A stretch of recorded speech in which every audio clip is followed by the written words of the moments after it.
2025 বৰ্ষৰ বাবে Henley passport index মুকলি কৰা হৈছে আৰু এই হেনলি পাছপোৰ্ট ইণ্ডেক্সত এই বছৰ ভাৰতৰ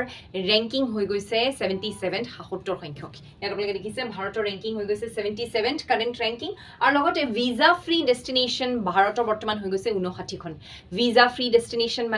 মানে যদি আপোনালোকে এই 59খন দেশলৈ যায় তেতিয়াহ'লে অকল এই পাছপোৰ্টখন লৈ গ'লে হৈ যাব ভ্ৰমণ কৰাৰ আগতে আপুনি ভিজা এপ্লাই কৰিব নালাগে যদি মই ভাৰতৰ ৰেংকিংৰ কথা কওঁ যে কেতিয়াৰ পৰা কেতিয়ালৈকে কি ৰেংকিং আছিলে যোৱা বছৰ ভাৰতৰ ৰেংকিং আছিলে 85th 85 সংখ্যক আটাইতকৈ বেয়া ৰেংকিং ভাৰতৰ আছিলে 2021 চনত 90 ৰেংক আছিলে আৰু আটাইতকৈ ভাল ৰেংক আছিলে 2006 চনত যেতিয়া প্ৰথমবাৰৰ বাবে হেনলি পাছপোৰ্ট ইণ্ডেক্স দিয়া হৈছিলে মুকলি কৰা হৈছিলে সেই বছৰে আছিলে ভাৰতৰ আটাইতকৈ ভাল ৰেংকিং 71st এই বছৰ ৰেংকিং ভাৰতৰ হৈ গৈছে 77th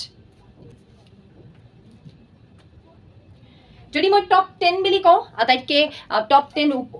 ওপৰত থকা দেশকেইখন এবাৰ চাই লওক so world's most powerful passports in 2025 first পজিশ্যনত আছে ছিংগাপুৰৰ পাছপোৰ্টখনেৰে 193খন দেশলৈ ভিজা ফ্ৰী ভ্ৰমণ কৰিব পাৰিব যাৰ হাতত ছিংগাপুৰৰ পাছপোৰ্ট আছে জাপান আৰু সাউথ কোৰিয়া দ্বৈতভাৱে আছে দ্বিতীয় স্থানত আৰু তৃতীয় স্থানত আছে ইউৰোপৰ Denmark Finland France Germany Ireland Italy আৰু স্পেইন তৃতীয় স্থানত থকা এইকেইখন দেশৰ পাছপোৰ্টেৰে